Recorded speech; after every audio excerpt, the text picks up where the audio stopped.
Hello travellers, I'm Jo Frances Penn and today I'm here with Lisa M. Lilly. Hi Lisa. Hi, it's so good to see you and thank you for having me on the podcast. I'm really Oh, excited. oh yeah, it's going to be fun today. Just a little introduction.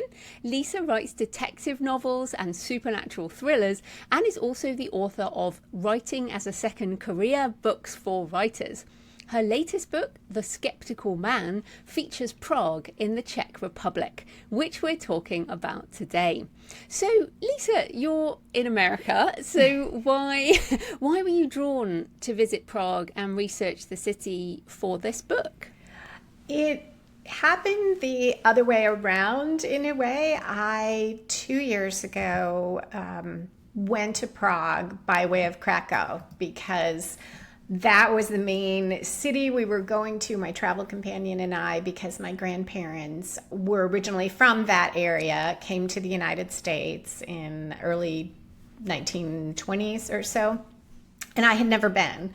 And so my friend Steve said, well, I've always wanted to see Prague. Let's wrap that in too. And I more or less just said, okay, yeah, that sounds good. And from the second I saw the city, we took a train there from Paris, because we also went to Paris. And I just saw the architecture, and we came into Old Town. And I thought, oh, I'm going to want to come back here. This is a beautiful city. And as we walked around, I was very intrigued by the history of alchemy in Prague. And we did not get to the Alchemist Museum that was on my list to go to next time. But I started thinking about all these story ideas. I'm very motivated by place.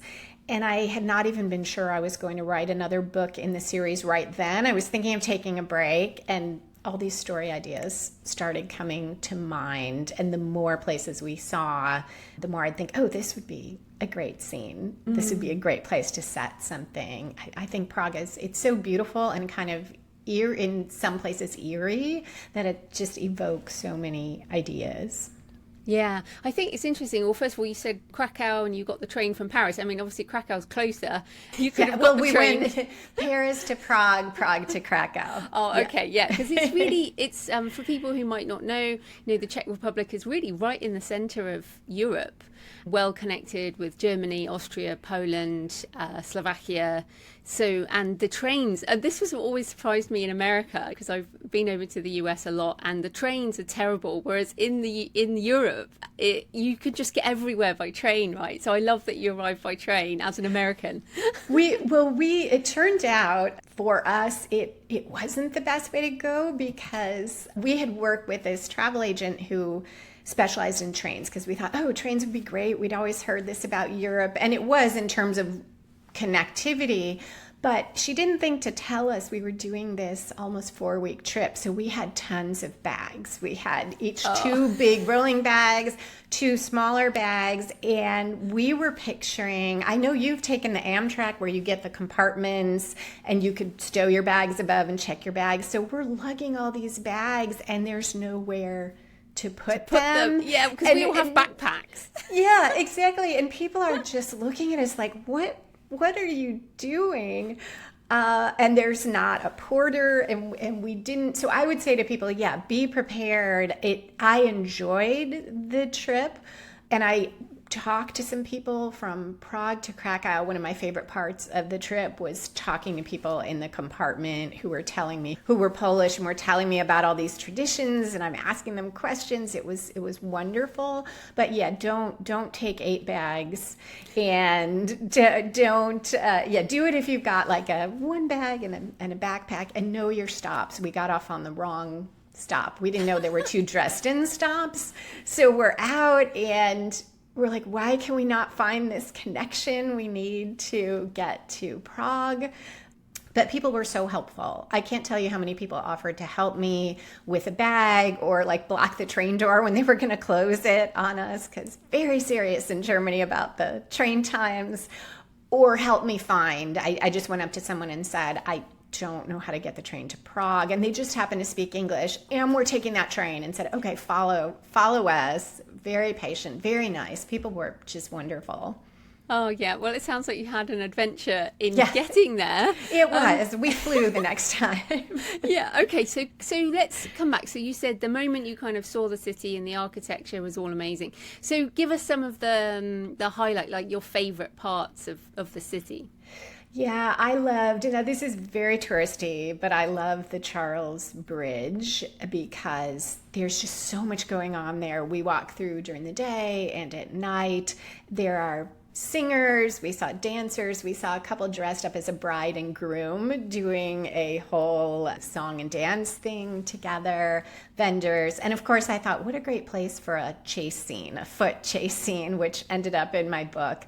So I loved that. I loved the Old Town Square, the whole Old Town neighborhood.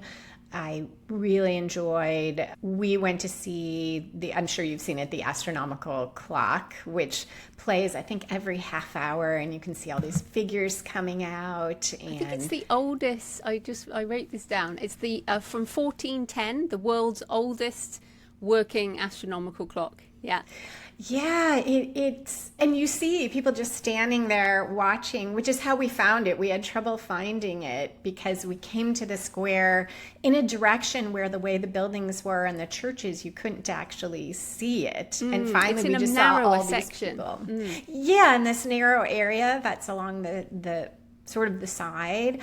That's something else I love too, though, just the streets and how you could wander and you'd end up behind the buildings and come out another place. In Chicago, where I live, we're on a grid, so almost everything is square blocks, which is great for navigating, but not as intriguing for walking around. So I love the cobblestone streets. I love the Prague castle. I went there a number of times, and we don't have castles here either, so it's very That's like a proper exciting. Castle as well. That's we should say if you stand on that St. Charles Bridge and look out, it sort of dominates the skyline there, doesn't it? Yeah, it is what you think of as a castle, and yeah, beautiful to see at night. And that reminds me, just the river itself, the Vltava River, I found so peaceful. I spent a lot of time sitting by the river and reading and just watching it. Sparkles, and in any weather, I think it might be the prettiest river I've seen. The water seems so clear, and it's very tranquil. It's also very shallow, I found out, so perhaps that's why it looks so pretty. I don't know, but the boat tours can't go very far because you run into the bottom of the river. They just can't keep going. Was that you went this year as well, did you? Yes, I went 2 years ago and went back this year and did a number of boat trips on it. Yeah, see, I was there in 2015, so a decade ago. I don't remember the river being low, but then I was there in the winter, and also this summer has been one of the driest in Europe. That's a really, I didn't think about that. They were telling us as the river was now, and they did show us the different times it had flooded. We took one with a small boat where they could go into, I don't know the right word, but the sort of offshoots of the river, and would show us where flooding had been and where the river level was at different points. And that, I didn't think about that. It was very low when we went. Yeah, I think that must, and you've been both in the summertime? Both in the summer, in mid-May through mid-June, just beautiful weather both times. We did a lot of rooftop dining, which you could see the whole city and you could see the Prague castle, and it's particularly beautiful at night when the sun sets and it outlines the castle. Yeah, it's very kind of gothic-y romance. But I was there in the winter, so we went for New Year, and it's not, you don't sit by the river reading in the winter. It is probably not. very cold. It is freezing. It is proper furry hoods and boots kind of weather. But also they, a lot of, you can eat outside, but there's lots of heaters and things. So it's very well set up for winter. Like a lot of people go at winter for the Christmas markets and that kind of thing. Oh, I bet the Christmas market is it very big? Yeah, really it's that something big. to Well, see? that's the square and all the little places. But again, quite touristy. But Prague's also well known for its beer and general nightlife. Oh, yes. It's funny. The other amazing thing was the monastery. I loved, you go upstairs and you see the cabinets of curiosity where the emperor had collected all these things that seemed very amazing and exotic from foreign lands. And then you see the notes and it's like a fossil of some kind of fish that we know today is not a big deal, but people, they couldn't travel the way you could now. And I love that. And they have all these books in that you can't go in to the area, but I love seeing all the books. And they kept saying to us, oh, you have to go. The monks make this wonderful beer and you have to go to the beer garden. I can't tell you how many people told us that, and neither Steve nor I likes beer. So we kept being like, well, that sounds wonderful. And so many signs for beer. So apparently if you like it, good place to try a lot of beer. It's definitely a beer capital of the world. So, I mean, I guess one of the areas of the city is the Jewish quarter. I don't know if you had a look around there. We did the time that we went, there had been some incidents. They were limiting a lot of access, so we were only able to drive in and look at the main synagogue from the outside, and we could see the gates to the cemetery. I would have really liked to go in, and our guide mostly was telling us about how much it has changed, but she told us some of the history. You probably know the story of the golem of Prague. She told us that story. You tell people so they... There's a number of versions. So the one that she told us was, at the time, the Emperor Rudolfo II, this was like, I want to say 1500s. I hope I've got that right. He was very into alchemy and magic. And at the same time, there was so much anti-Jewish sentiment trying to either drive the Jews out of Prague or sometimes kill Jewish people. And yet he and the rabbi had something of a relationship. But the rabbi created this golem, which was made of clay, and brought it to life to help protect the people in the neighborhood. And the version, the story she told us was it could only act based on instructions. So by itself, it just would stand there. And he gave it instructions, but it came the Sabbath and he forgot to tell it to stop. And it went on a rampage, killing rampage, and he finally had to stop it at the end of the day and not kill it, but deactivate it, I guess we'd say. And they say it's that a magical it's magic. Creature. And they say that it's still in the synagogue, that it's still in there. The attic. Yeah. And the funny thing, I had heard the story from a friend who was writing a book that included it, that talked about it as the first robot, the idea of it only acts on instructions. And now our guide said it's sort of like AI. It only does what you tell it to, but you have to be careful how you instruct it and what you tell it to do. That's so interesting. I actually like that, because the story goes that it's sort of partly to do with Kabbalah, Jewish mysticism, and the rabbi put letters onto the golem, and that's the thing that brought it to life. And so it's words that actually brought it to life, that this text is on it, this holy text. And so I kind of like that with the AI stuff, because it's words that are activating it. But, well, I went a decade ago and went into the cemetery, and I think it's really interesting because it's an area that's obviously been affected by war, and Hitler didn't destroy that area to keep it as a museum for an extinct race. That's why it was preserved. And I mean, that in itself is just awful in many ways. And yet that cemetery there, because as you say, it was a ghetto and the people were hemmed in, that goes sort of 10 deep, and there's so many gravestones in there, and people put stones on in remembrance. And so if people listening, if at some point we're at another point in history where you can visit that cemetery, it's an incredibly moving place. And quite different, because it's very, I guess, dark. And then the Spanish synagogue, which you said you were on the outside, but the inside of the Spanish synagogue, also sometimes called the Golden Synagogue, because it's just incredibly decorated and beautiful. So, yeah, I mean, that Jewish quarter is fantastic. But, yeah, the time in history that we're recording this, it's a difficult time again.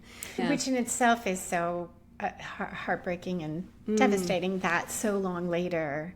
Yeah, and the same things are still happening. Yeah, she was telling us she would get invited to events there and had to have someone come out and vouch for her and show her ID and let her in because they're so concerned, understandably, about terrorists coming into the synagogue.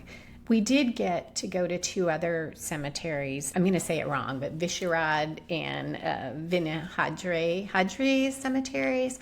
And I know you'll understand this, one of the highlights of the trip for me in the sense of the beauty and seeing these gravestones. We don't do too many of the above the ground gravestones in the US anymore. It's all flat.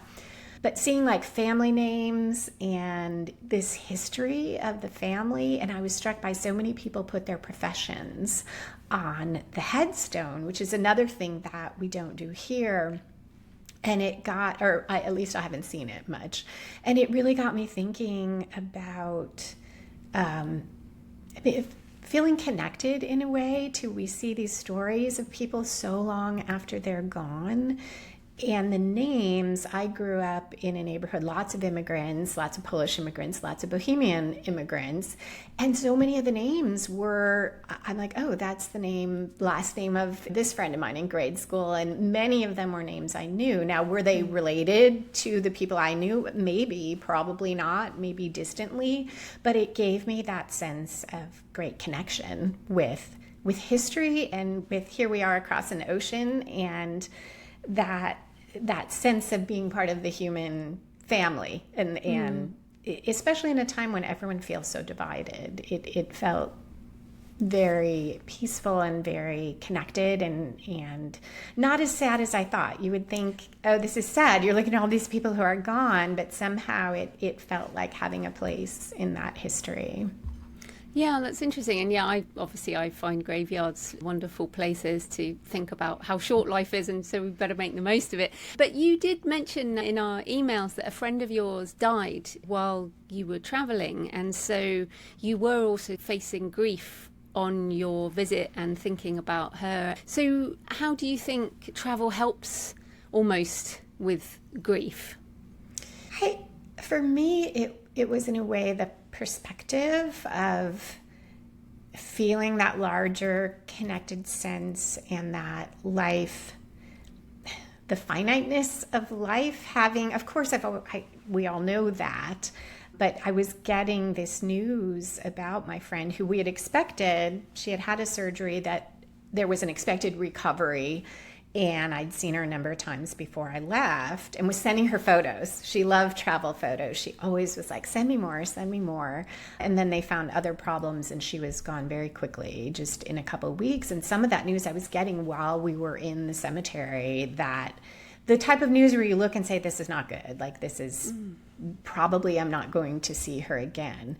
And it was really sad, because I could not then be there at the time, and couldn't be there for the wake and be there with the family. And at the same time, I would think, well, I know Julie, she loved travel. She loved hearing about travel. Like, she wouldn't want me to spend this time, all of it just feeling sad. Of course, I felt sad and was grieving, but it was a reminder that, and this is the only time I have, and this is the time to enjoy this or experience it. Like, don't miss the experience I'm in, because I'm also grieving and feeling sad, that trying to maintain both at the same time. One of your podcasts helped me, because I was feeling very sad, and then I was feeling not guilty, but almost like, well, but I'm here, like I'm missing it, and I shouldn't be dwelling on this, but how can I not? And I listened, I think it was your first one when you restarted the podcast, and your guest said something about the difference between vacation and travel, and that travel is not always fun, and it is not always, you don't always have a great time. Like, you look forward and think, oh, everything's going to be fantastic. And it's not. It's sometimes challenging. And I think she was talking about other things, but she said there is that value. You still have the value, even if it is challenging. You are experiencing something. And when you come back, you will have experienced this journey. And it doesn't all have to be so much fun and wonderful that it is still a valuable trip. And that just helped me. It put it in perspective that I am still having this experience and I want to be present in it, even though I'm also having these feelings and this sadness and loss. No, I love that. I think that's really great and something for us all to keep remembering as well. And perhaps even a city like Prague and Krakow is another great example of cities that have suffered in many ways. Obviously, we have war in Europe at the moment, and it's not everything is wonderful all the time anyway. Right, exactly. I kept telling myself that. I'm like, well, if I was home, I would be feeling sad, and life is not wonderful all the time. There are many wonderful things in it, and that also, my friend who passed, she was really great at focusing on the wonderful things in life. We had a tradition every year of going to this steak dinner after volunteering at our law school. And for weeks before, she'd say, oh my God, I can't wait to that dinner. Like, they have such great food. Let's get this as an appetizer. And so-and-so will be there and tell us stories. And then a month after, she'd say, wasn't that a great time? Like, didn't we remember this thing? And so I thought about that a lot too. Like, she had lots of ups and downs, but she chose to think and remember and anticipate. And I thought that's what I need to do. Like, think about, oh, these were the great parts of the trip. This is what I really enjoyed.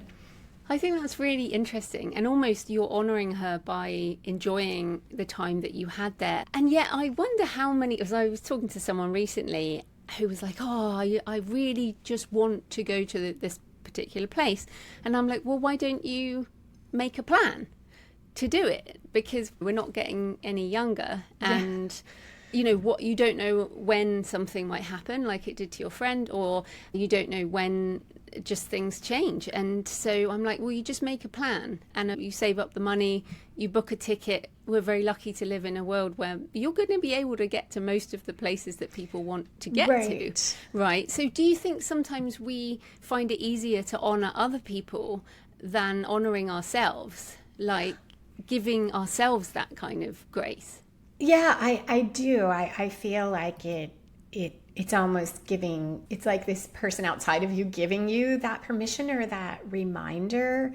And especially for me, I'm someone who tends toward anxiety, which is all about thinking about what could go wrong. And I often deal with it by thinking of friends who think very differently than I do. And I think, so now I will think, well, how would Julie approach this? Or I have other friends who'll think, how would this person think about this? And it helps. Because, and why can't I just tell myself to do it? I don't know, but it works better when I think of that other person. And maybe it is what you said. It's like someone else giving you permission and saying, hey, it's okay. Like, you can let go of, oh my God, I've got to be sure I know I'm prepared for everything that might go wrong or everything that might happen, which is, when travel, I always have a lot of anxiety going up to travel because I'm like, did I do this? Did I get that? And then I'll say, you cannot prepare for everything. That's part of it.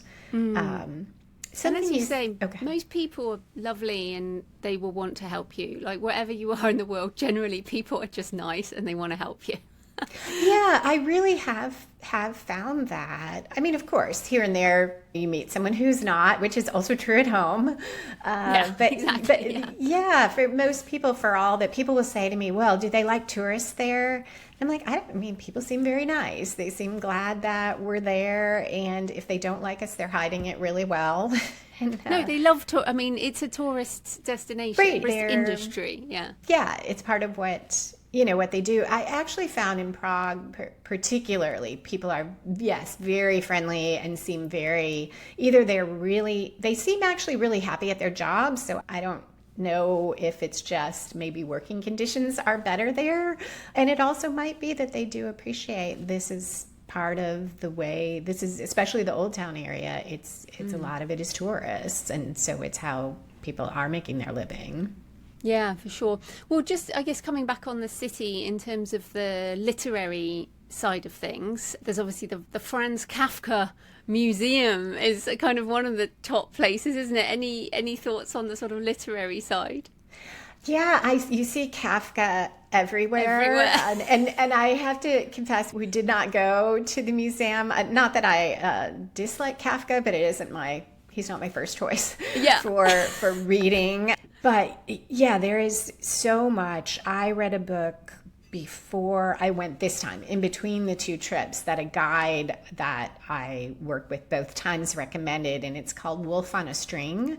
So I wrote down the author, and let me look here. Benjamin Black. And it is set in that time of the Emperor Rudolfo too, and it is about this kind of amateur alchemist, or someone who kind of pretends to be an alchemist, but it has so much history, and a lot of it is in the Prague Castle. So I was very excited to go there, and my guide was pointing out, oh, this is where the small, they called them, they were like houses, but it was basically a room that was bordered on the outside, and this is where they stayed, and this is what was called the Golden Row or the Golden Alley, and here's why. And that was really exciting. She took us to a place called The Alchemist, which borders on a courtyard where a very famous alchemist, last name was Kelly, lived in a tower and served the king. So everywhere, if you read anything about Prague, odds are you're going to be able to go there and find that place and still find traces of it. The place we went had alchemy symbols all over the walls, so you could go and trace that. And I love that so much of history is still there. So any historical novel you would read, you can go and visit. This is, again, probably not as much of a novelty to people who live in Europe, but here there's so many things are just, it's old if a building's 100 years old. And there I'm seeing these things from the 1300s. Yeah, and many of them very well preserved as well. I think, there are a lot of them there. But it's funny, I mean, like you say, Chicago, I remember the first time I went to Chicago, gosh, in the 90s, and I love the skyscrapers, and you can go on an architecture tour of modern architecture. So it's just a very different view, isn't it? You can see beauty of a different kind, whereas I feel, here we feel like we live in a museum. Yes, that's how it feels when I visit. So I kind of feel better that you say that too, because I always think, do people look at us and be like, what? Why are you so enthralled with this? No, I find it beautiful. I live in Bath, where we've got like 2,000-year-old Roman baths down the road. So yeah, and that point about beauty, I think that is what I love traveling is, one of the reasons I love Chicago is I love the architecture. I love the buildings. I love that we have a river, and I'll take boat tours, architectural boat tours, and just see what else I learn. There's always more buildings going up. But I go somewhere like Prague, and it's a very different architecture. It's in some ways, there's more continuity because much of it is still standing and more is built, but it's built along the same lines. And you have the cobblestone streets, and it's a totally different kind of beauty. But both places, I look around and think, oh, I'm so lucky to be here. I'm so lucky to see this. Paris, same thing. I feel like so many cities have beautiful architecture. And I have to say, in the US, that is not necessarily true. Most cities I go to, having grown up where I did, I look around and I'm like, wait, this is the city? Where are the amazing buildings? That's true.